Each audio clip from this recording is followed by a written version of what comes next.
أما بعد فأعوذ بالله من الشيطان الرجيم بسم الله الرحمن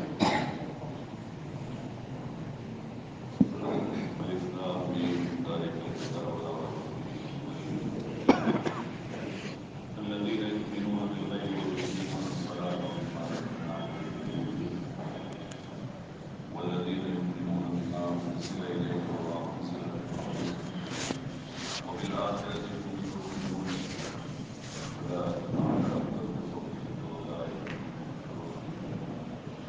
هم المكرمون وقال تعالى ومن أحسن قولا ممن دعا إلى الله وعمل صالحا وقال إنني من المسلمين ولا تستوي الحسنة ولا السيئة ادفع بالتي هي أحسن فإذا الذي بينك وبينه عداوة كأنه ولي حميم وما يلقاها إلا الذين صبروا وما يلقاها إلا ذو حظ عظيم صدق الله العظيم محترم دوستوں اور بزرگوں اللہ جل جلالہ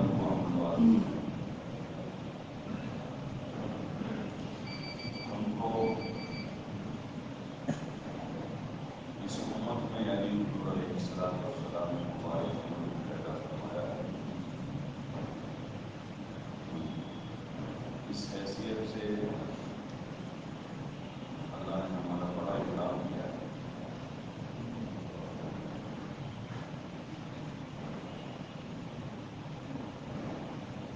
اس امت کی قیمت اللہ کی نظر میں بہت بڑی ہے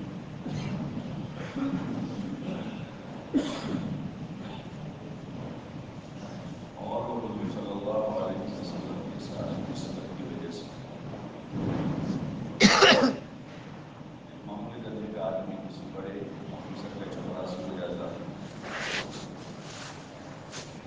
حکومت کی کسی بڑی جگہ پر ملازم ہو جاتا ہے تو اس کی قیمت اس کی نسبت سے بڑھ جاتی ہے اس کا خاندان میں بڑی حیثیت کا نہیں ہوتا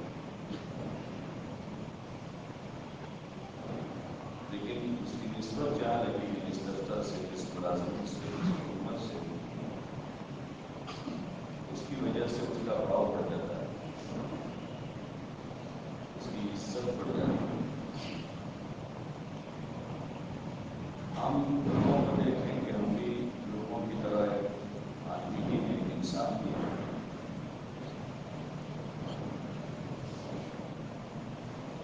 لیکن اللہ کی نظر میں جو ہماری قیمت ہے جو مرتبہ ہے وہ حضور علیہ السلام کی امت میں ہونے کی وجہ سے ہم حضور علیہ السلام کی امتی ہیں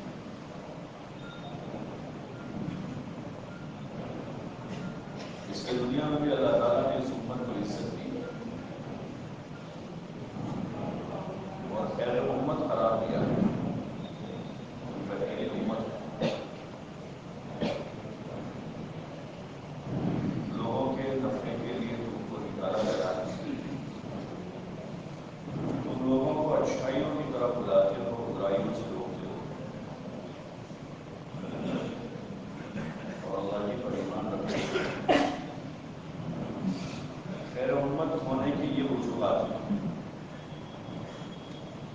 کسی آدمی کے بڑا ہونے کی وجہ پہ آپ یہ اس کی کریکٹر اس وجہ سے بڑھے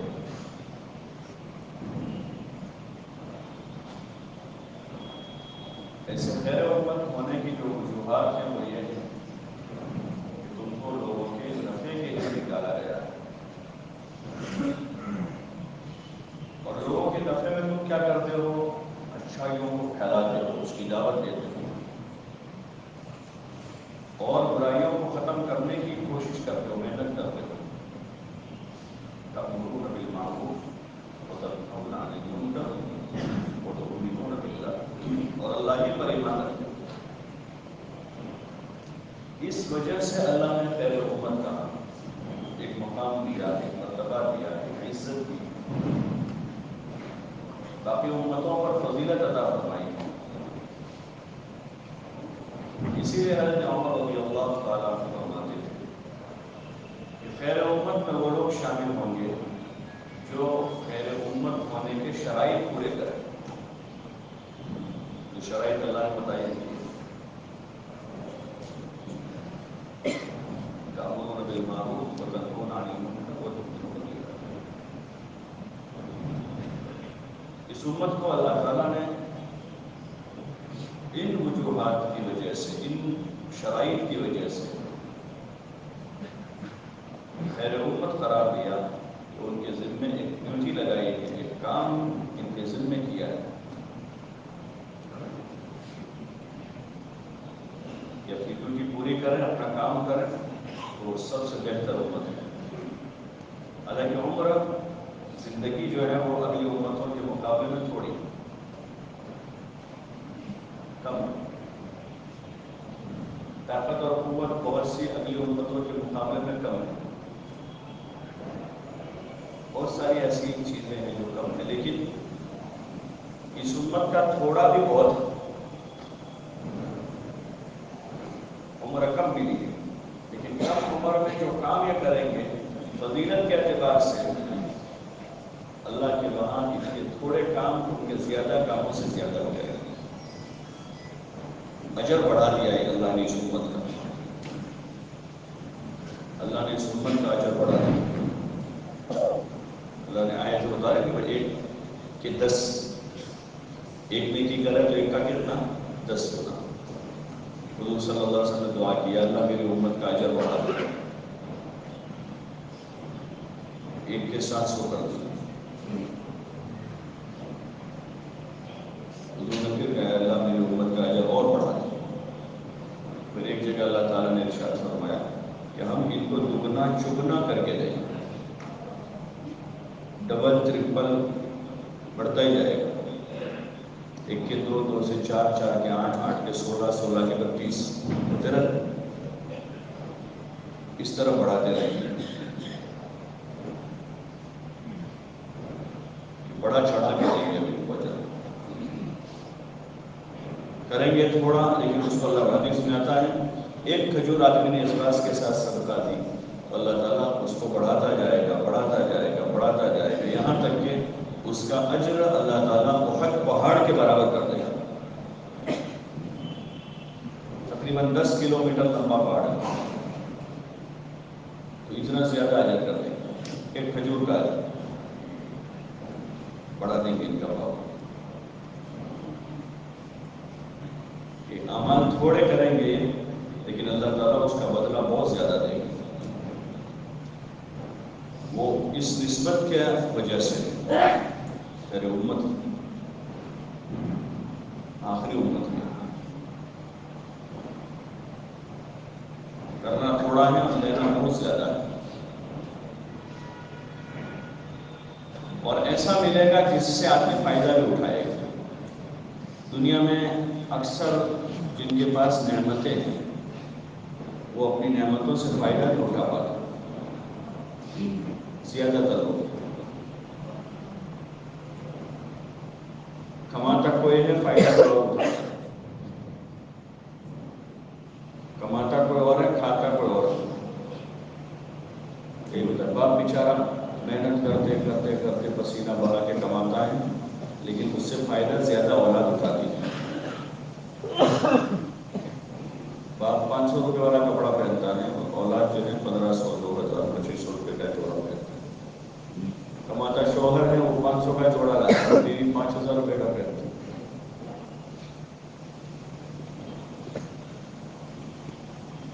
کماتا کوئی اور ہے، حاصل کوئی کرتا ہے، فائدہ کوئی اٹھاتا ہے. اور وہاں جو ہے ہر آدمی کو فائدہ اٹھانے کا بھی پورا موقع دیا جائے گا. یا تو آدمی کے پاس طاقت بھی کہاں ہے. ایک آدمی کو خوب اللہ نے دیا ہے تو وہ اتنا ہی کھائے گا جتنا عام آدمی کھاتا ہے، اس سے زیادہ تھوڑی کھا سکے گا. چاہنے کے بعد بھی نہیں کھا سکے گا. چاہنے کے بعد بھی وہ پہن نہیں سکے گا چاہے وہ چاہتا ہو. چاہنے کے بعد بھی آدمی کے خواہشات کے لیے اس کے پاس طاقت نہیں ہے. جتنی چاہتے ہیں ان چاہتوں کو پورا کرنے کی اتنی طاقت نہیں ہے آدمی کے پاس. آدمی کو گھومنے پھرنے کی چاہت ہے، کتنی دیر گھومے گا. 2 گھنٹے 3 گھنٹے تھک جائے گا. کھیل کا آدمی شوقین ہے، کھیلے گا، کتنا کھیلے گا؟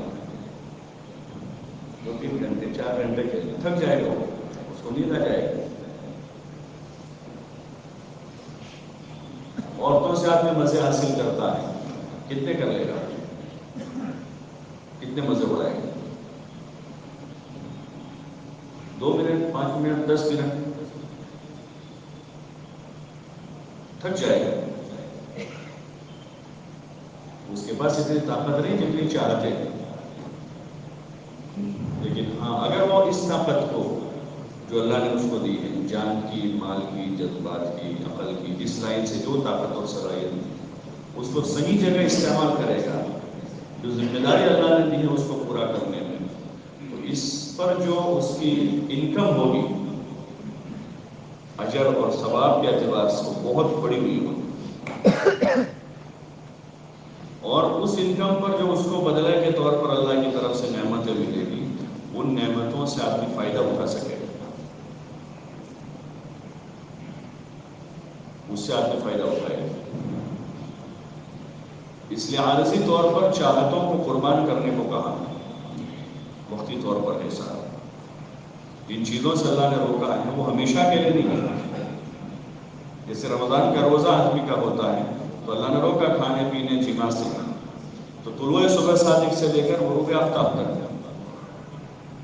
وہاں تک رک جائے، کنٹرول کرے، کھانا نہ کھائے، پانی نہ پیے، کنٹرول کرے.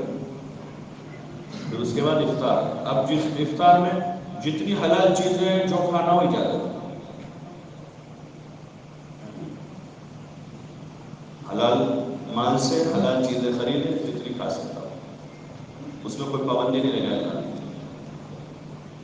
لیکن دن میں اس پر پابندی رک جاتا ہے، روزے کو امر الہی سمجھ کر آدمی رک جاتا ہے. ایسے دنیا میں انسان کو چاہتوں کی زندگی سے روکا ہے، خواہشات پر زندگی نہ لگا، جواب داری پر لگانا. ذمہ داری کیا ہے؟ اللہ نے اتنا بڑا مرتبہ دیا ہے، اتنا بڑا مقام دیا ہے، تو اپنی ذمہ داری پوری کریں. اپنی جان، اپنا مال، اپنے جذبات، اپنی صلاحیتوں کو اس جگہ لگاوے جہاں اللہ نے لگانے کو کہا، تاکہ فضیلت بڑھ جائے، اجر اور بڑھ جائے، مقام اور بلند ہو جائے، اللہ کے وہاں قدر و منزلت اور زیادہ اونچی ہو جائے. جوابداری پر ہے، ڈیوٹی پوری کرنا. جب تک یہ چیز امت میں تھی تو امت روزانہ ترقی پر تھی، شخصی اور انفرادی طور پر لوگوں میں صفات اور خوبیاں پیدا ہو رہی تھیں. جوانوں میں، بوڑھوں میں، مردوں میں، عورتوں میں، بچوں میں، امیروں میں، غریبوں میں خوبیاں وجود میں آ رہی تھی. لوگوں کا ایمان بڑھ رہا تھا، تقویٰ بڑھ رہا تھا، صبر و شکر کی کیفیتیں اوپر آ رہی تھی. عورتوں میں حیا، شرم اور پاک دامنی بڑھ رہی تھی. جوانوں میں اللہ کی عبادت اور اللہ کی اطاعت کا جذبہ بڑھ رہا تھا، اور دنیا میں دین پھیل رہا تھا. دونوں چیزیں ایک ساتھ جا رہی تھی. لوگوں میں صفات اور خوبیاں بڑھ رہی تھی اور دنیا میں دین زندہ ہو رہا تھا. ان خوبیوں والوں کو دیکھ کر لوگ دین کی طرف مائل ہوتے تھے. اسلام کی جو صفات ہیں اس میں کشش ہے، حسن ہے، لوگ اس کی طرف اپنے آپ مائل ہوتے ہیں. حضور علیہ السلام اور صحابہ کرام رضوان اللہ تعالیٰ علیہ اجمعین کی محنت سے یہ چیز وجود میں آ رہی تھی، تو انفرادی اور شخصی طور پر لوگوں میں صفات اور خوبیاں پروان چڑھ رہی تھی اور دنیا میں اسلام زندہ ہو رہا تھا. لیکن جب سے امت میں سے یہ احساس ختم ہوا خیر امت ہونے کا، اور وہ جوابداری امت نے چھوڑ دی جو خیر امت ہونے کی وجہ سے اللہ کی طرف سے ملی ہوئی ہے، تو اس کا نقصان یہ ہوا کہ افراد میں سے صفات اور خوبیاں کم ہونے لگی. اتنا کم ہوا کہ تقویٰ تو بہت دور کی بات ہے، ایمان کا مسئلہ ہو گیا. نوافل تو بہت دور کی بات ہے، فرائض کے لارے پڑ گئے. قرآن کو حفظ پڑھنا تو دور کی بات ہے، ناظرہ اندر دیکھ کر پڑھنے کا مسئلہ ہو گیا۔ ایمان دل میں تو کیا جگہ پکڑتا، کلمات ایمان جو ہے، الفاظ جو لا الہ الا اللہ محمد رسول اللہ، وہ امت کے بہت بڑے مجمع کے کلمہ جو ہے اس کے الفاظ بھی صحیح نہیں، اتنا بڑا نقصان ہوا اس سے۔ امت اپنی ذمہ داری پر باقی نہیں رہی مجموعی طور پر، جو مجموعی طور پر پوری امت کے ذمہ تھا لوگوں کو بھلائیوں کی طرف بلاتے، معروف کی دعوت دیتے، اپنے گھر میں رہتے ہوئے گھر کے ماحول میں، اپنے محلے میں رہتے ہوئے اپنے محلے میں، اپنی دکان اور تجارت پر وہاں وہ تاجر نمبر 2 پر، اول نمبر پر مسلمان ہیں۔ اپنے محلے میں، محلے کا ایک رہواسی نمبر 2 پر ہے، اول نمبر پر مسلمان ہیں۔ اپنے گاؤں میں، اپنی بستی میں نمبر 2 پر ہم گاؤں کے ایک فرد ہیں، اول نمبر پر مسلمان۔ پہلی اوڑھان، ہماری پہلی پہچان، فرسٹ آئیڈینٹی، پہلی پہچان جو ہے وہ ہماری اس حیثیت سے کہ ہم مسلمان ہیں۔ مسلمان کا نام سن کر سامنے والا ایماندار ہوگا، یہ متقی ہوگا، یہ اللہ سے ڈرنے والا ہوتا ہے، یہ غلط کام نہیں کرتا، یہ غلط نظر نہیں اٹھاتا، یہ مسلمان کی پہچان ہے۔ یہ 5 وقت کا نمازی ہوتا ہے، یہ رمضان میں روزے رکھتا ہے، یہ اگر مال والا ہے تو یہ زکوٰۃ ادا کرتا ہے، یہ غریبوں کا خیرخواہ ہوتا ہے، اس کے دل میں عام انسانوں کی ہمدردی ہوتی ہے۔ یہ مسلمان کی صفتیں ہیں کہ عام انسانوں کی ہمدردی، بلکہ انسان تو انسان، اس کے دل میں جانوروں کی بھی ہمدردی ہوتی ہے، جو اسلام کی سکھائی ہوئی تعلیم ہے۔ عام انسانوں کی اور جانوروں کی تک خیرخواہی اور ہمدردی دل میں، یہ پہچان مسلمان ہے۔ اس سے اس کی بیوی معمون، اس کے ماں باپ معمون، اس کے بھائی بہن معمون، اس کے پڑوسی اس سے خوش، ایک مسلمان کی پہچان ہے۔ جہاں جائے وہ خیر ہے، خیر جیسے پھول جہاں جائے گا خوشبو ہی پھیلائے گا۔ پھول ہوتا ہے پھول، اس کو بازار میں لے جاؤ تب بھی خوشبو پھیلائے گا، مسجد میں لاؤ تب بھی خوشبو پھیلائے گا، کہ پھول ہی پھول کی طرح زندگی ہے، جہاں جائے گا خیر ہی خیر وجود میں آئے گا۔ اس کا قدم اٹھے گا تو خیر کی طرف، رکے گا تو خیر کے لیے، ہاتھ بڑھے گا تو خیر کے واسطے، ہاتھ کھینچے گا تو حق اور خیر کے وجود میں آنے کے لیے۔ یہ اس امت کی شناخت، اس امت کی پہچان، تو شخصی اور انفرادی طور پر بھی لوگوں میں خوبیاں اور کمالات میں ایسی ترقی ہوئی کہ زمین پر ایسے انسان قیامت تک نہیں پیدا نہیں، ایسے ایمان والے حضرت ابوبکر، حضرت عمر، حضرت عثمان، علی اور عشرہ مبشرہ اور مہاجرین و انصار، ایسے تقوی والے، ایسے تقوی والے، ہر وقت ان کو اللہ کا ڈر ستا رہا، رات کی تنہائیوں میں، دن کے اجالوں میں، اپنے گھر کے ماحول میں، اپنے وطن سے ہزاروں کلومیٹر دور گئے، وہاں بھی اللہ کو نہیں بھولے۔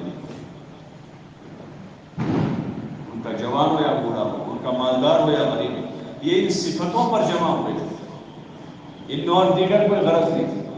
نہ وہ مال کے پجاری تھے، نہ حکومت چاہتے تھے وہ، نہ وہ جان کے واسطے کوئی کام کرتے تھے، بلکہ انہوں نے اپنے آپ کو اللہ کی خاطر مٹا دیا تھا، اللہ کی خاطر اپنے آپ کو بے حیثیت کر دیا تھا، اپنی جان کو، اپنے مال کو، اپنے جذبات کو، اپنی تمام تر صلاحیتوں کو انہوں نے اللہ کی خاطر قربان کیا ہوا تھا، اور صفات میں ایک سے بڑھ کر ایک اوپر تھا، ایک سے بڑھ کر ایک، مرد تو مرد، عورتیں، بچے، ان کی نظر میں ہمیشہ آخرت رہتی تھی، ہمیشہ ان کی نظر میں آخرت، بس ان کے وہاں آخرت کا تصور ایسا تھا جیسے ہمارے یہاں جو ہے ابھی کے بعد، تھوڑی دیر کے بعد کا جو تصور ہمیں تھوڑی دیر کے بعد کیا ہے ان کے سامنے تھوڑی دیر کے بعد آخرت، ہر وقت وہی تصور، وہی استرزاق، وہی دھیان، وہی ان کے سامنے ہوا کہ ایک شیشے کے پیچھے وہ آخرت کو دیکھ رہے ہیں۔ ہم لوگ دیکھتے ہیں کانچ کے پیچھے شوکیش ہوتا ہے، اس میں شو کی آئٹم رکھی ہوئی ہوتی ہے، یہاں سے ہم اس کا نظارہ کرتے ہیں پیچھے، تو ایسے وہ اپنی آخرت کو پیچھے دیکھتے تھے۔ آخرت کی تذکرے ان کے ماحول میں تھے، ان کے ماحول میں عورتیں بھی جنت کی باتیں کرتی تھیں، ان کے ماحول میں بڑے بڑے دیندار لوگ بھی قبر سے ڈرتے تھے، قبر کی باتیں ہوتی تھیں، میدان محشر کی باتیں ہوتی تھیں، اور اللہ کے سامنے کھڑے ہو کر حساب دینے کی باتیں تھیں۔ حساب کتاب کا بڑا سنگین مسئلہ ہے دنیا میں۔ جیسے تاجر لوگ مارچ اینڈ میں فکر میں آ جاتے ہیں، سب جتنے بڑے بڑے تاجر لوگ ہیں مارچ اینڈنگ میں وہ ان کے پاس فرصت نہیں ہوتی طرح مارچ اینڈنگ چل رہی ہے، آڈٹ کرے گا، اپنے چوپڑے کلیئر کرتے ہو، لیور حساب کتاب، سیل ٹیکس، انکم ٹیکس، وہ ان کے اوپر ایک بہت سوال رہتا ہے۔ اس کے لیے ایک آدمی مستقل تنخواہ پر روکے ہوئے ہوتے ہیں، مہینے کی اس کو 10-20 ہزار روپے تنخواہ دے کر کہ بھئی یہ آدمی ہمارے حساب کتاب کا آڈٹ رکھے، کہیں ایسا نہ ہو کسی جگہ کوئی گجمن کھڑی ہو جائے اور ہم حکومت کی پکڑ میں آئے۔ جتنا تاجروں کے وہاں اس کی امپورٹنٹ اور اہمیت ہے، اس سے کہیں گنا زیادہ ایک مسلمان کے وہاں اس بات کی اہمیت ہے کہ وہ اللہ کے سامنے اس کو کھڑا ہونا، اللہ کے سامنے حساب ہے، کا حساب ہے۔ حدیث پاک میں ہے کہ قیامت کے دن آدمی کے قدم اس وقت تک اپنی جگہ سے نہیں ہٹیں گے جب تک 4 چیزوں کا اس سے سوال جواب نہ ہوگا۔ آدمی جب تک جواب نہیں دے پائے گا اپنی جگہ سے ہل نہیں سکے گا۔ یہ امپورٹنٹ مسئلہ ہے، بڑا اہم مسئلہ ہے۔ تو ان مذاکرات کی وجہ سے آخرت ان کے سامنے تھی، آخرت سامنے تھی۔ کوئی سنگین معاملہ دو آدمیوں کے بیچ میں ہو جاتا تو ان کے پاس آخری وارننگ جو ہوتی تھی، آخری وارننگ جو کسی کو دیتے ہیں دنیا میں، جیسے کوئی معاملہ ہوا، آدمی سمجھاتا ہے، نہیں مانتا تو پھر ایسا ترغیب دیتا ہے، ہمت دیتا ہے، پھر وارننگ دیتا ہے آخر میں، تو اپنے وہاں مطلب گیس کرے اس طرح سے، ایسا کہتے ہیں لوگ۔ تو وہاں آخری وارننگ ہوتی تھی، اتق اللہ، اللہ سے ڈر پائے، اتنا کافی ہو جاتا تھا۔ کسی کو کوئی آدمی اتنا کہہ دے پہ اللہ سے ڈر، تو کانپ جاتا تھا۔ کوئی معاملہ ہو گیا ہو، سامنے والا آدمی اگر نہیں مان رہا تو اس کو اتنا کہہ دے پہ اللہ سے ڈر، تو آدمی کانپ جاتا تھا، اپنا حق چھوڑ کے چلا جاتا تھا کہ اللہ کی طاقت، اس کی قدرت، اس کی قوت اور اس کے ڈر کے اتنے مذاکرے تھے درمیان میں لوگوں کے۔ تو ان صفات کے حامل افراد جو سچے مسلمان، پکے مسلمان، جن کے جسم پر اور جن کی تجارت میں، معاملات میں، معاشرت میں ہر جگہ اسلام نظر آ رہا ہے، اس کی وجہ یہ تھی کہ ان کے ماحول میں یہ ذمہ داری جو خیر امت کے طور پر اس امت کو دی گئی ہے وہ پوری ہو رہی تھی۔ اچھائیوں کی دعوت اور برائیوں سے روکنے کی محنت عام تھی، مرد تو مرد، عورتیں، بچے، بوڑھے، سب اس میں مشترکہ طور پر لگے ہوئے تھے۔ اس کے لیے کوئی الگ جماعت نہیں تھی، چھوٹی سی مسجد اور جماعت کے نام پر کہ وہ 5 آدمی 10 آدمی مسجد اور جماعت کے ساتھی ہیں، باقی عام مسلمان تاجر ہیں، ملازم ہیں، کاشتکار ہیں، زمیندار ہیں، جاگیردار ہیں، گورنمنٹ کے ملازم ہیں، ٹیچر ہیں، دفتر کے لوگ ہیں، ایسی کوئی تقسیم نہیں تھی۔ وہاں مسلمان ہونے کی حیثیت سے سب یکساں ہیں، مسلمان جیسے نماز پڑھنے میں سب یکساں ہیں، سب مسلمان ہیں۔ روزہ رکھنے میں جیسے سب پر روزہ فرض ہے، یہ فرائض میں سے نماز، روزہ، زکوٰۃ، حج وغیرہ۔ دین کی دعوت اور امر بالمعروف نہی عن المنکر، یہ ایک ذمہ داری مشترکہ طور پر ہے امت کے ذمہ۔ ہر فرد امت اس کے لیے کوشاں رہے اور اس کی فکر میں سوچ میں یہی ہو کہ دن بدن میں اپنی ذات سے اللہ کا پکا سچا بندہ بنوں، ایک اچھا مسلمان بنوں، میرے گھر میں میری بیوی ایک اچھی مسلمان عورت بنے ہو، وہ صفات کی حامل، خوبیوں کی حامل بنے ہو، دھیرے دھیرے رفتہ رفتہ اس کی زندگی میں چینج آ گئی، اس کے تقوی میں زیادتی ہو، اس کی حیا میں زیادتی ہو، اس کے ایمان میں ترقی ہو، اس کی فکر آخرت میں اضافہ ہو، اس کی نماز کی کیفیت اچھی بن رہی ہو، 5 وقت کی فرض نمازوں کے پابند ہیں، وہ تہجد گزار کیسے بنے؟ یہی فکر اپنے اولاد کے متعلق، یہی فکر اپنے محلے اور پڑوسیوں سے متعلق آدمی کے اندر ایک ایک کے لیے فکر اندر بیدار ہو۔ اللہ تعالیٰ نے ہر بندے کو ایک طاقت دی ہے، فکر کی طاقت، جو آدمی اپنی اپنی چھوٹی معمولی دنیاوی تقاضوں پر اس فکر کو صرف کیے ہوئے لگائے ہوئے ہیں، اس طاقت کو دین کی نسبت پر صرف کرے۔ مسلمان کی شان سے بعید ہے کہ اپنی ساری فکر کی طاقت کو، اپنے سارے جسم کی جانی اور مالی طاقت کو اپنی دنیا پر صرف کر دے۔ یہ عقل مندی نہیں۔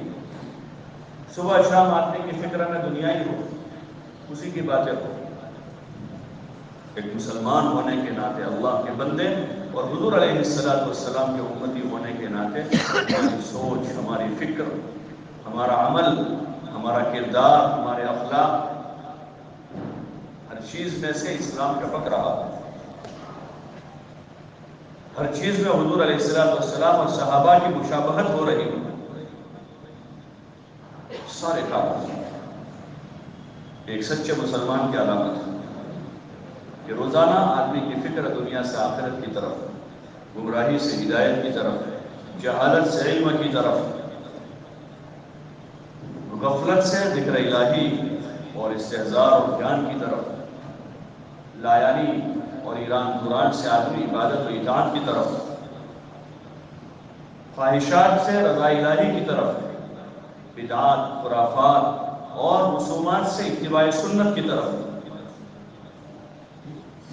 روزانہ ایک چینج آ رہا ہے۔ اس کے لیے وہ ماحول تیار کرنا ضروری ہے، اس ماحول میں امر بالمعروف عام ہو، جہاں کوئی آدمی ایک دوسروں سے مل رہا ہو، ایک دوسروں کو نیکی کی تلقین کر رہا ہو۔ صحابہ کی سیرت میں یہی ملتا ہے کہ ان کے نیک لوگ بھی آپس میں جمع ہوتے تھے تو نیکی کی تلقین ایک دوسروں کو کرتے تھے۔ نیک لوگ بھی نیکی کی تلقین کرنا، دین کی بات کرنا، صرف یہ نہیں کہ ایک نیک آدمی کسی فاسق فاجر کو ہی دعوت دے۔ وَذَكِّرْ فَإِنَّ الذِّكْرَىٰ تَنفَعُ الْمُؤْمِنِينَ، کیا آپ ایمان والوں سے تم یاد دہانی کرتے رہو، یاد دہانی مومنین کو نفع پہنچاتی، مومنین کا تذکرہ ہے، آپس میں خیر و خوبی کی باتیں ہو رہی ہیں، آخرت کے تذکرے ہو، قبر حشر کی باتیں ہو، اللہ کی بڑائی، اس کی عظمت کی بات ہو کہ اللہ بڑا ہے، اللہ بہت بڑا ہے، وہی کھلاتا ہے، وہی پلاتا ہے، وہی پالتا ہے۔ اچھے لوگ، نیک اور دیندار لوگ آپس میں بیٹھ کر ایسی باتیں کر رہے ہو اور وہی باتیں دوسروں میں بھی پھیلا رہے ہو۔ آدمی کی سوچ فکر میں جو زبان پر جاری ہوتا ہے، ہم دیکھیں کہ ہماری باہر کی جو مجلسیں ہیں، چوکوں پر، چوراہوں پر، ہوٹلوں پر، بازاروں پر، دکانوں پر، ان مجلسوں میں ہماری کیا باتیں ہیں؟ گھروں میں لگی ہوئی باتیں، میاں بیوی، بچے، ماں باپ، اولاد، بھائی بہن بیٹھے ہیں، چچا بھتیجے، ماموں بھانجے بیٹھے ہیں، ہماری خوشی غمی کی تقریبوں کی جو آپسی مجلسیں ہیں، ان مجلسوں میں ہماری باتیں، ہماری مذاکرے کیا ہیں؟ وہ ہمارا ذوق ہے، جو ہم باتیں کرتے ہیں وہی ہمارا ذوق ہے۔ جو باتیں کر رہا ہے وہ اپنے ذوق کی باتیں کر رہے ہیں، کھیل کود والے کھیل کود کی باتیں کرتے ہیں، خواہشات والے اپنے خواہشات پوری کرنے کی باتیں کرتے ہیں، جس کا جو ذوق ہے۔ ہنسی مذاق والے جہاں بیٹھتے ہیں ہنسی مذاق کرتے ایک دوسروں کو، ان کو وہی سوچتی ہے۔ وہ کعبے میں چلے جائے تو کعبے میں ہنسی مذاق کرتے ہیں، اور بس میں بیٹھے ہو تو بس میں وہ کرتے ہیں، ٹرین میں بیٹھے تو وہاں بھی وہی کرتے ہیں۔ کھیل کود والے جہاں جائیں کھیل کود کی باتیں کرتے ہیں، وہی خیالات آدمی کو ہوتے ہیں۔ ہم اپنے آپ سے پوچھیں کہ ہم کھیل کود والے ہیں، خواہشات والے ہیں، دنیا دار ہیں، ہم کون ہیں؟ اگر ہم ایمان والے ہیں، اللہ والے ہیں، رسول والے ہیں، محنت والے ہیں، آخرت والے ہیں، تو ہماری سوچ میں اللہ ہوگا، رسول ہوگا، محنت ہوگی، آخرت ہوگی، جنت ہوگی۔ جو ہمارے اصل موضوع ہیں، جن موضوعوں پر ہمارے ابتدائی اجتماعی مجلسوں میں ڈسکس کہتے ہیں، بحث آدمی کی باتیں آپس کی، یہ ہمارے موضوع ہیں جس پر ہماری باتیں ہو رہی ہوں، تاکہ لوگوں میں اس کی چرچا ہو،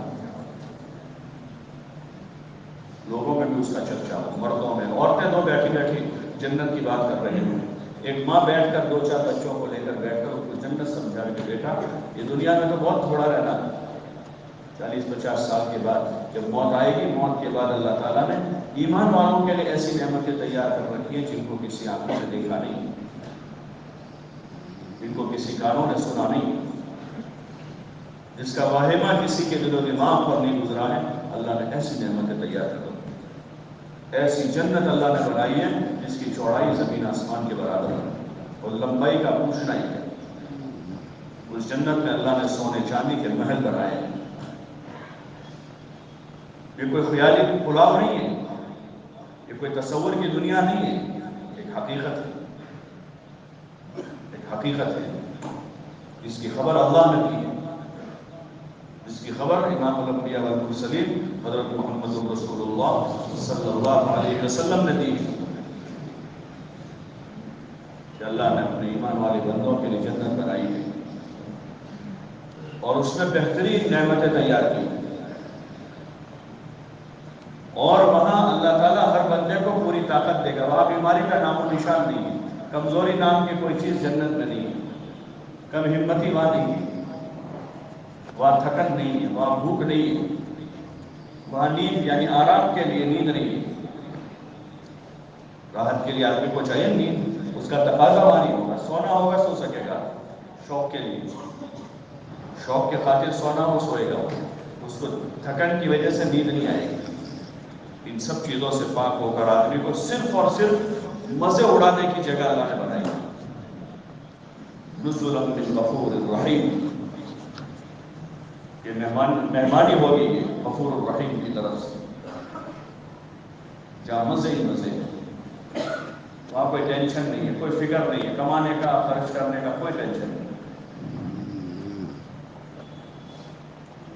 وہاں کسی کا کوئی ڈر نہیں، کوئی خوف نہیں ہے، وہاں ایک ایسا اسپیس ہے، پورا ایک ایسا ایریا ہے، دنیا میں ہوتا ہے نا بعض ایریا ہوتے ہیں بھائی یہاں کوئی پولیوشن نہیں ہے، نان پولیوشن زون، یا کوئی پولیوشن نہیں، پورا 0% پولیوشن نہیں، یہاں اتنی گرینری ہے، یہاں پانی کی فل سہولت ہے، یہاں راستے سارے ٹھیک ہیں، آنے جانے کی پوری سہولت، یہاں سے جانے کے لیے ٹرینیں ہیں، فلائٹ کا پورا انتظام، ایک ایسا ملک ہے دنیا میں لوگ تیاری کرتے ہیں، ایسا ہے اللہ نے وہ تیار کیا ہوا ہے جو حق ہے، جس میں کوئی شک نہیں، یہ ہمارے موضوع ہیں جس پر بولا جانا چاہیے، جس پر باتیں ہونی چاہیے، یہ انسانیت کی ضرورت ہے۔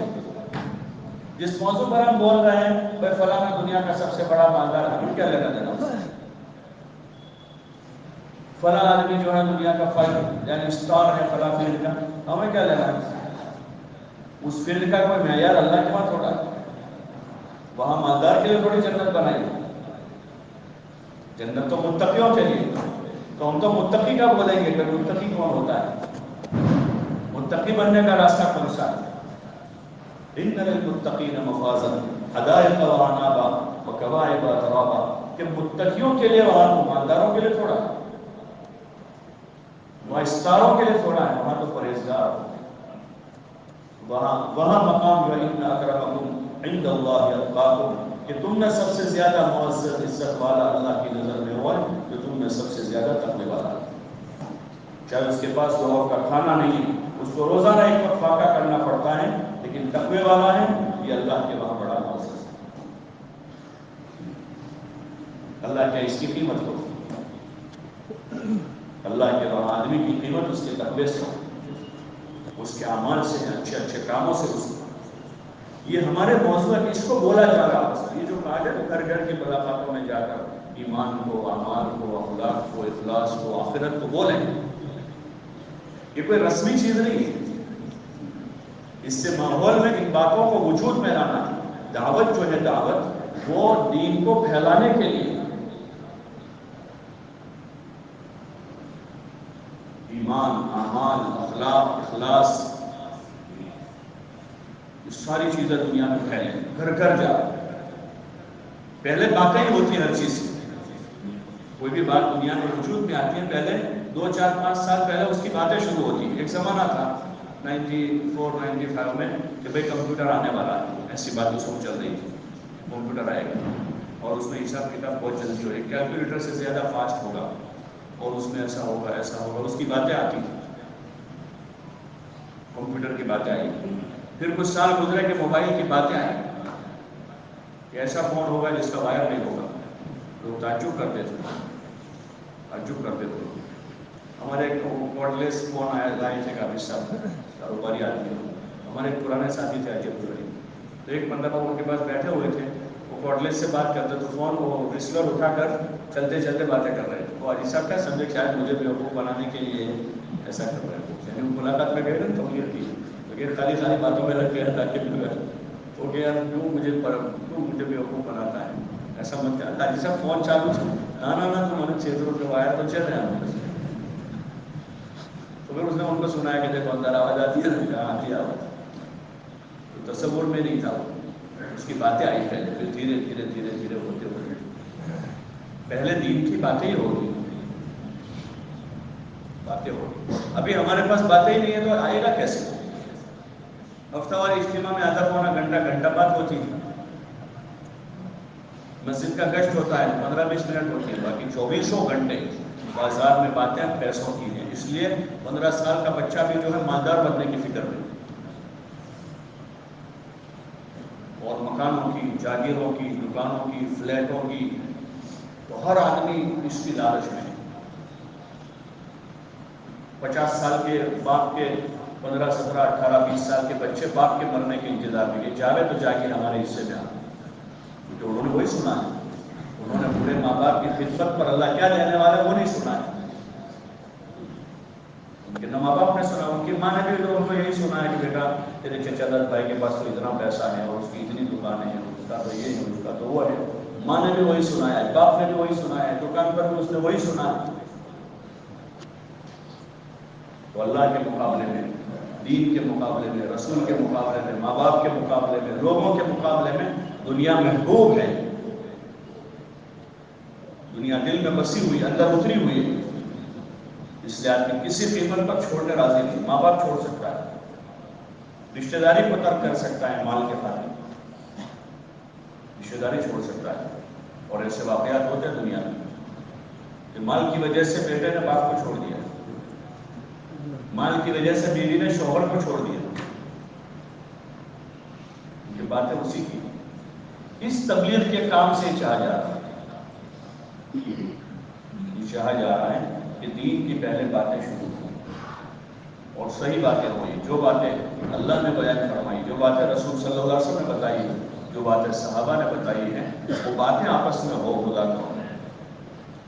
اس لیے گھر گھر جا کر بیٹھ کر ہمارے ساتھی آدھا گھنٹہ پونا گھنٹہ گھر والوں کو لے کر بیٹھ کر ایک اچھی سازگار فضا میں، سازگار فضا میں سامنے والے آدمی کو موڈ میں لا کر. آپ کا پھیریا پھوٹلا لے کے جاتا ہے تو وہ موڈ میں لانے کی باتیں کرتا ہے. عجیب لوگ ہیں، موڈ میں لاتا ہے گراہک کو. تو موڈ میں نہیں ہوگا تو کیا خریدے گا؟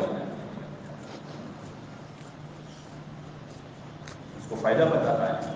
جو چوانا پیسہ نہ نو آئے چھے مارکیٹ پہلا تم نے نہیں ملی ہوا دھیرے دھیرے کر کے ان کو آتا ہے. ایسے ایک دعوت ہے ہماری ایمان کی، نماز کی، علم کی، ذکر کی، اکرام و اخلاق کی، اخلاص اور احسان کی، اور آخرت کی دعوت ہے. حضور صلی اللہ علیہ وسلم پہلے ہی دن کہا قولوا لا الہ الا اللہ تفلحوا. لا الہ الا اللہ کہہ لو کامیاب ہو جاؤ گے۔ پھر مکہ والوں سے کہا میں تم کو آخرت کے عذاب سے ڈراتا ہوں کہ وہاں کا انجام بہت برا ہے۔ اگر تم کلمہ پڑھ لو گے تو اللہ تمہاری دنیا بنا دے گا، آخرت بنا دے گا۔ ایک موقع پر حضرت حضور علیہ السلام مکے میں جب مکہ والوں پر محنت کر رہے تھے، کافی محنت کی انہوں نے۔ ابو طالب جو تھے حضور صلی اللہ علیہ وسلم کے چچا تھے، جن کے پاس آپ رہے تھے بچپن میں، ان کے انتقال کا وقت قریب تھا، تو مکہ کے چودھری جو تھے سب جمع ہوئے تھے اور انہوں نے آپس میں مذاکرہ کیا کہ بھئی یہ ابو طالب جو ہے وہی سب سے بڑے حمایتی ہیں حضور صلی اللہ علیہ وسلم، اور ان کے انتقال کا وقت قریب ہے، ان کے جیتے جی اپنے پر معاملہ طے کر لو تاکہ روزانہ کہیں جھگڑا ختم ہو۔ ایک طرف حضور علیہ السلام ایمان کی دعوت دے رہے تھے، آخرت کی طرف بلا رہے تھے، مکے والے انکار کرتے تھے، اور مکے میں ایک کنڈیشن، وہ ماحول میں جو ہے گرمی رہتی تھی ہر وقت، وہ انہوں نے تدبیر کی، گئے اور ان سے بات کی، بہت اچھی بات ہے، انہوں نے حضور علیہ السلام کو بلانے بھیجا، حضور علیہ السلام تشریف لائے۔ تو روایت میں لکھا ہے کہ جب آپ تشریف لائے تو اس وقت مجلس میں بیٹھنے کی جگہ نہیں تھی، صرف ایک جگہ خالی تھی ابو طالب کے پاس، باقی کمرہ پڑا ہوا تھا۔ ابو جہل نے دیکھا کہ ایک جگہ ان کے پاس خالی ہے، اگر یہ وہاں جا کر بیٹھے تو وہ کان میں ان سے ایسی بات کریں گے ہمارا ساری بات پر پانی پھر جائے گا۔ حضور صلی اللہ علیہ وسلم آئیں گے اور ابو طالب سے بات کریں، ابو جہل وہاں جا کے بیٹھ گیا قریب میں، تاکہ ان کو یہاں قریب بیٹھنے کی جگہ نہیں۔ حضور علیہ السلام وہیں دور بیٹھ گئے اور پوچھا کیا ہوا چچا جان، کیا بات ہے؟ تو انہوں نے بات رکھی کہ بھائی تمہارے درمیان میں کوئی معاملہ طے کر لو، صلح کر لو، صلح کر لو تاکہ قضیہ ختم ہو، روزانہ کا جھگڑا ہے۔ تو حضور علیہ السلام نے فرمایا کہ آج میں ایک ایسی بات لے کر آیا ہوں، ایسی بات لے کر آیا ہوں، اگر یہ لوگ اس کو قبول کر لیں گے نا تو پورا عرب ان کے تابع ہو جائے گا، پورا عرب تابع ہو جائے گا، اور عجم ان کو جزیہ دے کر ان کی حکومت میں رہے گی، ایسی بات لایا۔ تو سارے تعجب میں پڑ گئے، کوئی نیا فارمولہ آیا۔ ابو جہل ہی بولا سب سے پہلے، بھتیجے تیری ایسی ایک نہیں 10 باتیں منظور ہیں، ایسی ایک نہیں 10 باتیں منظور ہیں۔ تو حضور صلی اللہ علیہ وسلم نے فرمایا قولوا لا الہ الا اللہ تفلحوا، لا الہ الا اللہ کہہ لو، یہ پورا عرب تمہارے تابع ہو جائے گا۔ پوری قوت کے ساتھ سمجھا رہے ہیں، ان کے اندر طلب پیدا کی ہے، ایسی بات لایا ہوں کہ اگر تم نے قبول کر لینا تو پورا عرب تمہارے تابع ہو جائے گا، یعنی عرب پر تمہاری حکومت ہو جائے گی۔ سب چودھری لوگ ہیں، چودھراہٹ چاہتے تھے، لیکن چونکہ ان کو قبول نہیں کرنا تھا اندر سے، تو سب وہاں سے دامن جھاڑتے ہوئے چلے گئے، تو وہی بات لایا ہے۔ لیکن آپ علیہ السلام اپنی بات سے نہیں روکے، کیونکہ آپ جانتے تھے کہ اصلی مال یہی ہے مارکیٹ میں، باقی سب ہیں وہ دھوائی ہیں، نقلی مال ہے سب۔ ہماری جو دعوت ہے یہ ایمان کی، اعمال کی، اخلاق کی، اخلاص اور احسان کی اور آخرت کی، اس کو ایک اچھے اسلوب سے امت میں پیش کرنے کی ضرورت ہے۔ دنیا میں جو کچھ ہے سارا دھواں ہے، سارا دھواں ہے، سب باطل مال ہے۔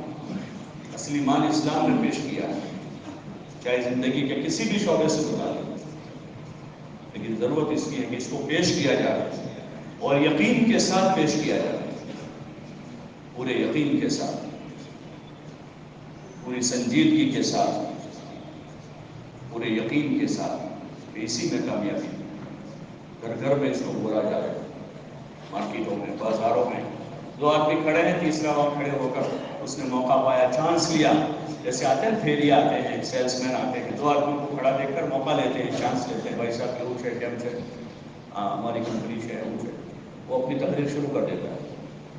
دکانوں پر تاجروں کے پاس جاتے ہیں، کپڑے کے سیمپل لے کر، جوتوں کے سیمپل لے کر اور چیزوں کے سیمپل لے کر آتے ہیں، اور اپنے نفع کے خاطر کہ اگر میرا آج 10,000 روپے کی بکری ہوئی تو 10% کے حساب سے 1,000 میرے ہوں گے اس میں، تو وہ پوری طاقت سے اپنا مال پیش کرنے پر لگتا ہے، نہ رات دیکھتا ہے، نہ دن دیکھتا ہے، نہ سردی دیکھتا ہے، نہ گرمی، سردی ہوئی تو سویٹر پہن لیتا ہے، گرمی ہوئی تو اتار دیتا ہے، بارش ہوتی ہے تو رین کوٹ پہن لیتا ہے، باقی کام سے اس کو کوئی نہیں روکتا، وہ اپنا ایک مشن لے کے چل رہا ہے۔ اس امت کو اللہ نے ایک مشن دے کر بھیجا ہے، ایک ذمہ داری اور ایک جوابداری دے کر بھیجا اس امت کو. اور خیر امت کہا کہ تم بہترین امت ہو، تم کو لوگوں کی نفع رسانی کے خاطر نکالا گیا. کام یہ ہے تأمرون بالمعروف، جہاں جائیں گے وہاں معروف ہی معروف، پھول جہاں جائے گا خوشبو پھیلائے گا، جہاں لے جاؤ اس کو خوشبو ہے. اس میں کسی کوڑے پر لے جا کر سونگیں گے تو وہاں بھی اس میں بدبو نہیں آئے گی. ایسے دائی پھر جہاں بھی جائے گا، چاہے بازار میں جائے، مارکیٹ میں جائے، دکان پر جائے، گھر پر جائے، محلے میں آوے، کسی کی شادی میں جائے، منگنی میں جائے، اس سے ایمان، اعمال، اخلاق، احسان، ایثار وہی ٹپک رہا ہوگا اندر سے. جو اندر ہوتا ہے وہی ٹپکتا ہے. اس کے لیے فضائل کے حلقوں میں بٹھایا گیا کہ گھنٹوں بھر فضائل کو سنیں، ایمان کے، نماز کے، ذکر کے، قرآن کے، انفاق فی سبیل اللہ کے، ایثار اور ہمدردی کے، ماں باپ کی خدمت کے فضائل، پڑوسیوں کے ساتھ حسن سلوک کے فضائل سنیں، قرآن پڑھنے کے، اس کی تلاوت کے فضائل، ذکر کے، تسبیح کے فضائل، درود پاک کے فضائل، استغفار کی فضیلت. اس کو اتنا سنیں کہ انہیں اعمال کی رغبت ایسی اپنے آپ پیدا ہو جائے کہ باقی چیزوں سے آدمی کو نفرت ہو جائے. لایانی سے، ایران دوران سے، غفلت سے، دنیا کی باتوں سے. آدمی پھر دھندے کی بھی حلال باتیں بھی کم کرے. حلال بات کی آدمی، جیسے ایک آدمی بیٹھا ہے، اس کی تجارت لوہے کی، لکڑے والا اس کے پاس آیا تو ٹھیک ہے تھوڑی دیر بعد اس کی سنتا کرتا ہے، لیکن اس کا گاہک آیا تو لکڑے والے کی نہیں سنے گا، وہ تو لوہے کی بات کرے گا، کیونکہ اس کا فائدہ تو لوہے میں. لکڑے کی بات کر کے کیا کرے گا؟ ایسے ہمارا فائدہ کس میں ہے؟ ایمان عمل کی بات میں، اللہ کے ذکر میں ہے، دین کی بات میں ہے، کسی کی خدمت کرنے میں ہے، کسی پر مال لگانے میں ہے. وہ ہمارے فائدے کی چیز ہے. آدمی وہ تلاش کرے گا. پھر لایانی کے اڈے پر سارے لایانی کے اڈے ختم ہو جائیں گے. دکانوں پر، چوپالوں پر، چوراہوں پر، شادیوں اور منگنیوں کی محفلوں میں جو بھیڑ جمع ہو رہی ہے وہ نظر نہیں آئے گی. پھر مسجدیں بھری نظر، نماز سے آدھا گھنٹہ پہلی دوسری تیسری صف میں جگہ نہیں ملے گی. ایک تاریخ کی کتاب میں نے پڑھا، ایک مرتبہ ایک سیاح بغداد گیا اسلام کے عروج کے دور میں، اور اس نے دیکھا جمعہ کے دن اشراق کے وقت جو ہے ایک بڑی بھیڑ ایک طرف سے آ رہی ہے اور ایک ہی طرف سے لوگ جا رہے ہیں. تو اس نے معلوم کیا کہ سارے لوگ ادھر کا جا رہے ہیں، سب جگہ سے آ رہے ہیں، یہاں ادھر جا رہے ایک طرف. تو اس آدمی نے کہا کہ یہ سب لوگ جمعہ کی نماز پڑھنے جامع مسجد جا رہے ہیں. کہاں جا رہے ہو؟ کب جا رہے تھے؟ اشراق کے بعد سے. جمعہ کے دن مسلمانوں کا یہ ماحول ہوتا تھا کہ صبح سے ہی لوگ جامع مسجد کا رخ کرتے تھے، صبح تیاری کر کے نکل جاتے تھے اور جامع مسجدیں بھر جاتی تھی. اگر کوئی گھنٹہ 2 گھنٹہ پہلے پہنچا نماز سے، اس کو مسجد کے اندر جگہ نہیں ملتی تھی. یہ مسلمانوں کی عبادت. رات کے وقت میں یہ جو غرناطہ اور قرطبہ کی مسجدوں کے تذکرے سنتے ہیں، وہاں ہزاروں کی تعداد میں تہجد پڑھنے والے ہوتے تھے. ہزاروں آدمی تہجد پڑھتے تھے اور نمازوں کے بعد مختلف علم کے حلقے لگتے تھے. تفسیر کا حلقہ لگائیں، فقہ کا حلقہ لگائیں اور دوسرے دیگر علوم و فنون کے حلقے لگتے تھے، اور اس میں ہزاروں آدمی شریک ہوتے تھے. ان کے صحن دیکھے اور مسجدوں کے جائے، اتنے بڑے بڑے صحن بنائے، ایسے ہی تھوڑی بنائے تھے. ابھی ہمارے یہاں کوئی مسجد توڑ کے بڑی بنا دے، ایسے ہی بنا دیتے. کوئی ضرورت پیش آتی، ضرورت پیش آتی. تو جب مسلمانوں میں دین کے اعمال کے فائدوں کو بولا گیا اور اعمال سے آخرت کے بننے کو بولا گیا، تو نمازیوں سے مسجدیں بھری رہتی تھی اور لوگوں میں صفات، تقویٰ، طہارت، پاکیزگی، حیا، انفاق فی سبیل اللہ، یہ چیزیں عام تھی. لیکن جب اس کو بولنا ہی امت نے چھوڑ دیا، بلکہ اس کے مقابلے میں مادہ، مال، پیسہ، زمینیں، جاگیریں، جائیدادیں، اسی کی باتیں ہیں. اب تعارف اسی کی بنیاد پر سب کا ہو رہا ہے. کوئی مہمان گھر میں آیا ہے تو اس کو ملاقات کے لیے آتا ہے، یہ ہمارے فلاں صاحب ہے، ان کا بہت بڑا کارخانہ ہے، یہ بھی 15 ایکڑ زمین ہے.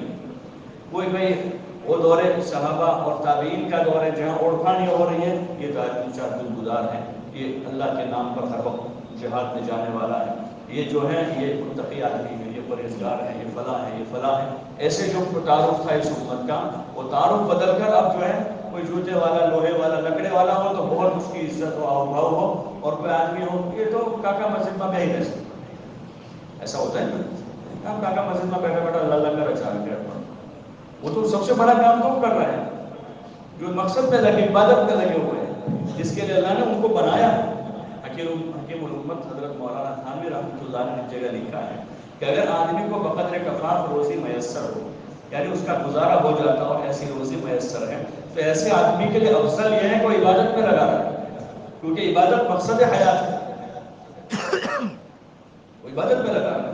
گھر میں ویلیو اس آدمی ہے جو کوئی 2-5-25 روپے کماتا ہو، اور اگر پیسے آوک اس کی کم ہے اور اللہ اللہ زیادہ کرتا ہے، تو پھر ہمت نہیں پڑتا، یعنی معیار پورا سوچ بدل گئی، پوری سوچ بدلی ہوئی۔ خیرت کا نام جنو، جنو کا نام خیرت ہے۔ اس محنت سے چاہے کہ امت صحیح رخ پر آ، صحیح سوچ بنے، صحیح فکر بیدار ہو، صحیح جگہ جان مال لگے۔ ہاں، یہ مکانوں پر اور دکانوں پر اور خواہشات پر جو مال لگا وہ تو وبال جان ہے آدمی کے لیے، آدمی بہت شوق سے لگا رہا ہے مکان بنانے میں، اور مکانوں کے ایلیویشن میں لاکھوں روپے جا رہے ہیں۔ عموماً جو مکانات آج کل بن رہے ہیں اس میں ضرورت کم ہے، ضرورت کی چیزیں کم ہے، آتی 100-200 وار کی زمین پر ایک بیڈ روم ہے اندر، بس باقی ہال بنایا ہے، کچن اتنا، وہ کیا کریں گے؟ لیکن پتہ نہیں کہ مکان ضرورت کی چیز ہے، اور اس میں ذرا بھی حیا نہیں پورے گھر میں۔ 2 مہمان آ کر بیٹھے ہیں تو جب تک بیوی کی زیارت نہیں کریں گے گھر سے نہیں جائیں گے۔ گھر بنا ہی ایسا ہے، اس گھر میں پردے کو تو رکھا ہی نہیں کہ پردہ کیا ہے۔ اس گھر میں رہنے والی عورت کو روزانہ محلے کے سارے لوگ جب تک نہ دیکھیں ان کا دل پورا نہیں ہوگا، کیونکہ گھر ہی ایسا بنایا ہے، اس کا طریقہ، اس کا پلان، نقشہ ہی ایسا ہے کہ عورت آتے ہوئے جاتے ہوئے، اپنا کام کرتے ہوئے، اپنے کپڑے دھوتے ہوئے، اپنا برتن مانجتے ہوئے یا اپنے گھر کی صفائی کرتے ہوئے، جب تک پورے محلے کے لوگ اس کو نہ دیکھیں اس کی رات نہیں پڑے گی۔ کہ حیا جو اصل ہماری بنیاد ہے، اس حیا کو بنیاد نہیں بنایا گھر بنانے میں، تو لاکھوں روپے لگا کر بھی آدمی دین برباد کر رہا ہے۔ سوچ پوری بدلی ہوئی ہے، سوچ، اس تبلیغ میں سوچ پہلے بدلی جاتی ہے آدمی کو کہ سوچ دنیا کی ہے، دین کی ہو جائے، سوچ کھانے پینے کی ہے اور سوچ خواہشات کی ہے، اس سے آدمی کی سوچ تقوی والی ہو جائے۔ جب یہ بدل جائے گی اس کو کچھ نہیں کہنا پڑے گا، آدمی کلین شو ٹی شرٹ جینس میں جاتا ہے 4 مہینے میں، اس کو کوئی زیادہ کہتا نہیں ہے، چلا گزرتا ہے، اس کا جیسا زنگ نکلتا ہے اس کے اوپر سے زنگ اترتا ہے دنیا کا، اپنے آپ دین کا رنگ چڑھنا شروع ہوتا ہے اور داڑھی بڑھاتا ہے، اپنے آپ کرتا پاجامہ سلاتا ہے، اس کو کہنا نہیں پڑتا۔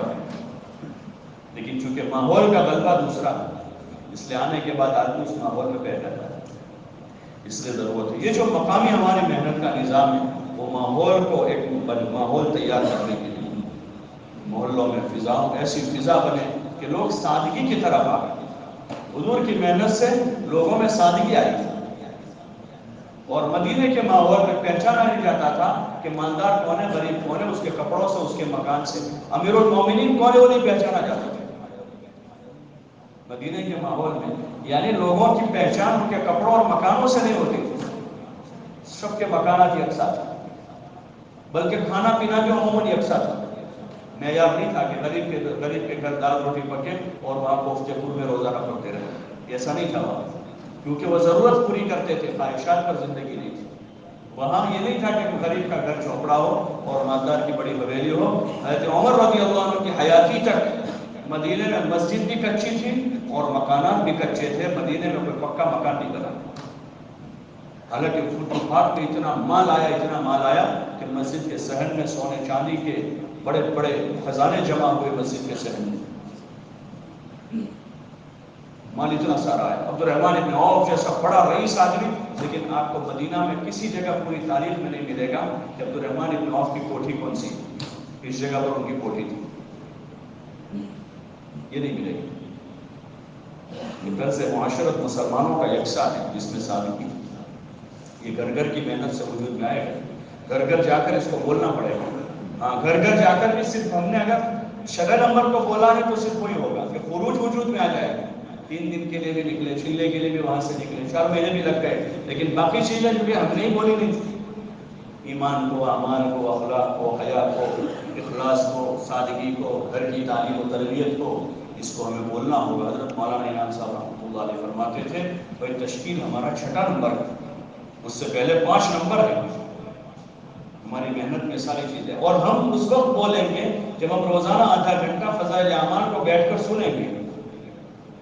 ہمارے ساتھی جو ہے تعلیم میں بیٹھ کر آدھا گھنٹہ روزانہ اگر ہم فضائل اعمال کو سنتے ہیں اچھی طرح سے، تو ہم محلے میں گھر گھر کی محنت میں جا کر وہ بولیں گے جو یہاں سنا ہے، اور اگر وہ ہم نے آدھا گھنٹہ نہیں سنا ہے تو پھر ہم اپنا بولیں گے، اپنے ذوق کی آدمی بات کرے گا، اپنے مزاج ہی کرے گا۔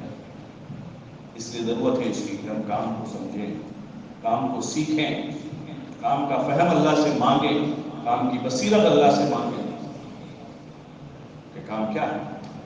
ہمیں ایسا فرماتے تھے یہ قرن اول کا ہیرا ہے، ہاں اس سے کفر کٹے گا، شرک کٹے گا، بدعات، رسومات، خرافات، جب یہ ساری چیزیں ختم ہوئی ہمارے ماحول سے، اللہ کا فضل ہے کہ ہمارے ماحول سے بہت سارے رسومات، بدعات، خرافات ختم ہو کر امت توحید پر آ رہی ہے اور امت عبادت پر آ رہی ہے۔ اس محنت میں کشش ہے کہ جتنے سارے رسومات، رواجات، خواہشات، وہ چیزیں وہ بھی ختم ہوگی، اس سے وہ بھی ختم ہو جائے اور صحیح اسلام کی تصویر پیش ہوگی۔ لیکن ضرورت ہے کہ ہم اس کو بولیں، ہم اس کو بولے جائیں، اس کو سنیں تعلیم کے حلقوں میں گھنٹوں پر، انفرادی مطالعہ بھی اس کا کریں۔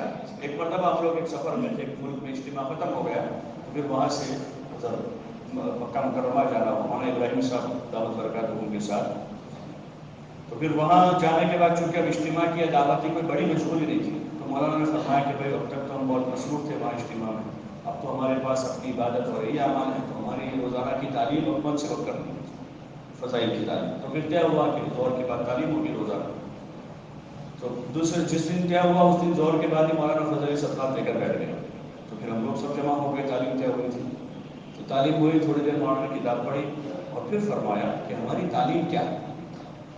فرمانے لگے کہ تعلیم میں ایک تو ان فضائل کی کتابوں کو اجتماعی حلقوں میں بیٹھ کر سننا، پھر انفرادی میں اس کا مطالعہ کرنا، دھیان سے انفرادی میں خود آدمی اس کو پڑھے، اور پھر جو سنا، جو پڑھا ہے اس کو لوگوں میں جا کر بولے، یہ ہماری تعلیم کا مقصد ہے۔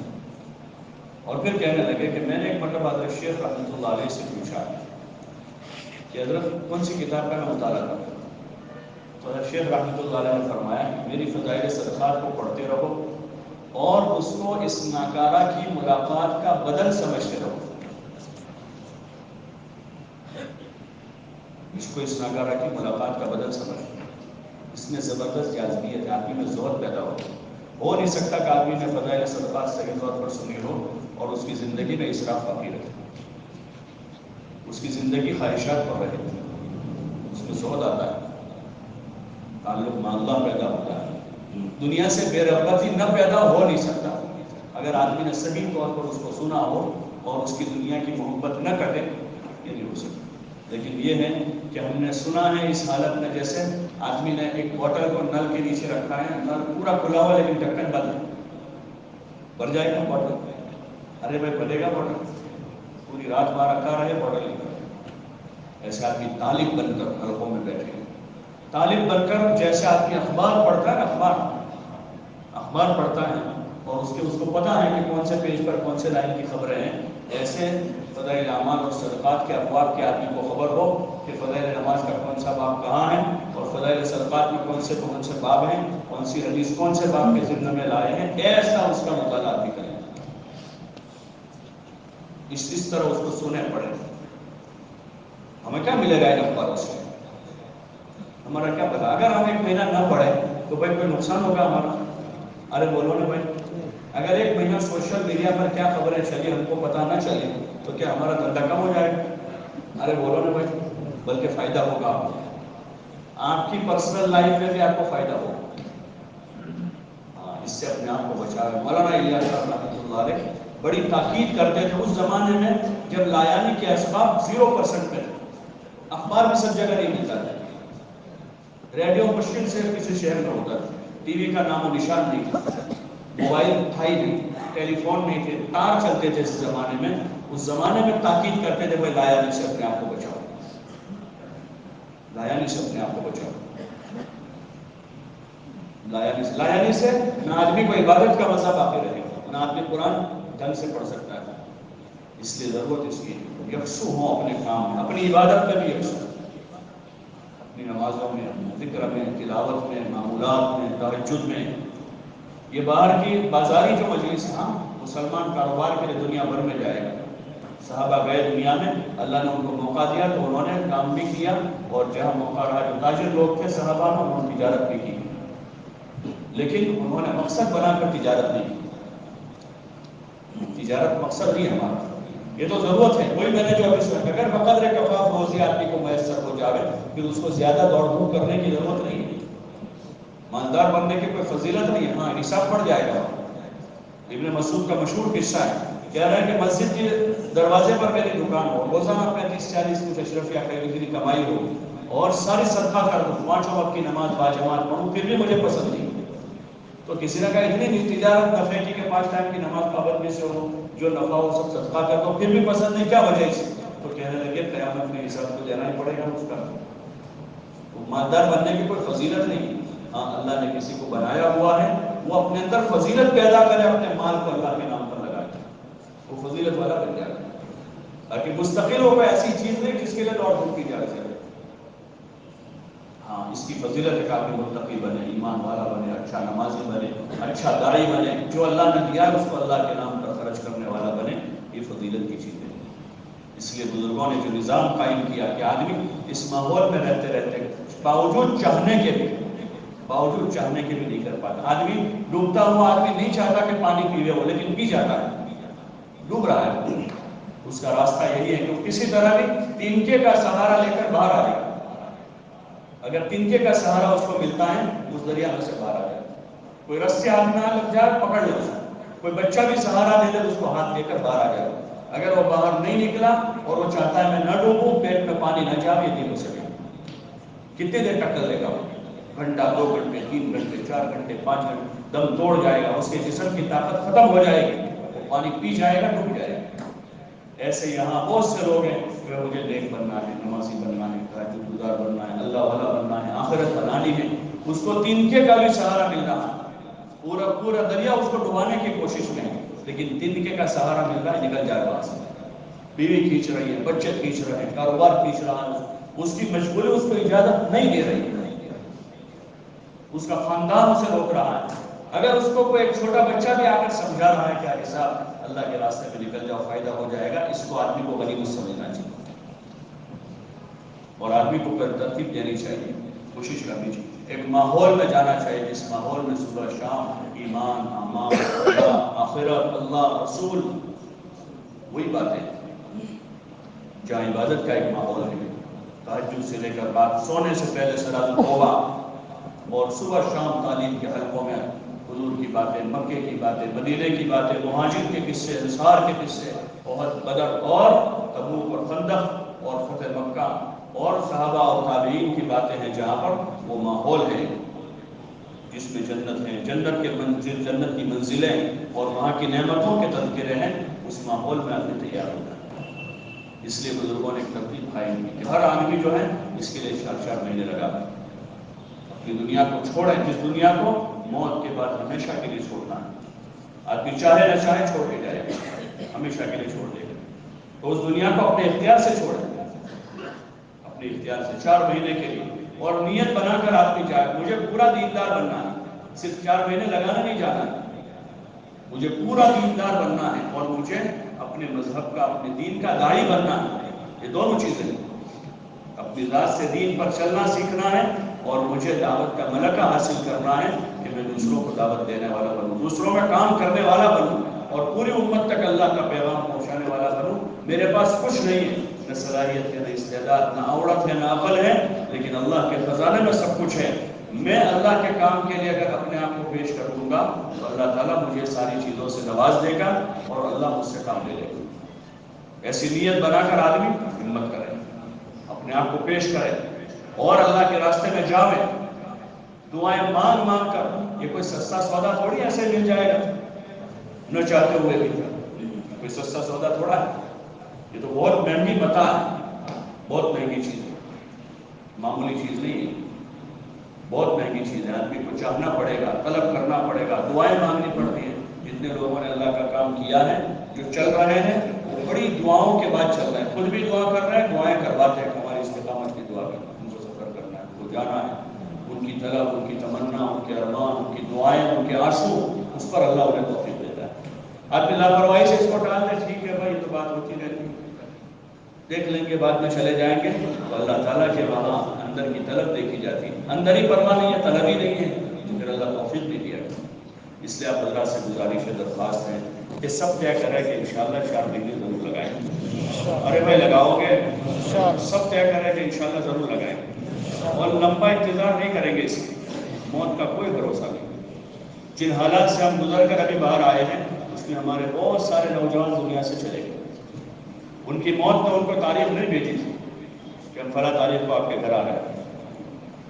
ان کو کوئی اجازت نہیں ملی، کسی کو توقع نہیں تھی کہ اتنی جلدی چلے جائیں گے. اللہ نے ہمیں ایک چانس دے دیا، ایک موقع مزید دے دیا. یہ گولڈن چانس ہے، اس موقع کو غنیمت سمجھ لیں. ایک بہت بڑا چانس ہے. ہاں، ورنہ اس میں جو لوگ گئے ہیں، ان میں سے اکثروں کو پتہ نہیں تھا کہ ہم اتنی جلدی جائیں گے. ان کے ماں باپ کو پتہ نہیں تھا، ان کی بیویوں کو پتہ نہیں تھا، ان کے فیملی ڈاکٹروں کو بھی یہ نہیں تھا کہ اتنے جلدی چلے جائیں گے. حالات 1 دن 2 دن 4 دن 10 دن ہوئے، کسی کے 10 دن، کسی کے 6 دن، کسی کے 8 دن، کسی کے 3 دن، کسی کا مہینہ، وہ دنیا سے رخصت ہو.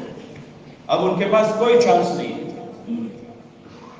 اب ان کے پاس کوئی موقع نہیں. ہاں، جو تیاری کر کے گئے وہ ان کا ہے. اِسارے ثواب کی کوئی سبیل چھوڑ کر گئے ہیں، اس میں سے ان کو فائدہ ضرور پہنچے گا. لیکن اب وہ مزید کچھ کرنا چاہیں نہیں کر سکتے. ہم کو اللہ نے موقع دیا ہے، گولڈن چانس ہے، اس کو نہ گنوائیں. اپنے آپ کو ڈوبتے کو تنکے کا سہارا، یہ تنکا سمجھ لیں کہ یہ تنکا ہے ہمارے لیے. اس سے سہارا پکڑ لیں تو انشاءاللہ دنیا آخرت کا جہان اللہ بنا دے.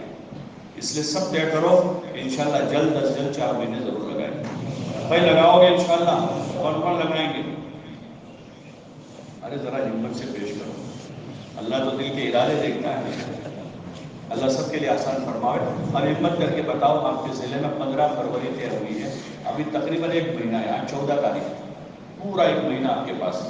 جن کے لگے ہیں وہ بھی، نہیں لگے ہیں وہ بھی، زیادہ انتظار نہ کریں. بہت سے ساتھی وہ ہیں جن کا 2020 کا چلہ بھی باقی ہے.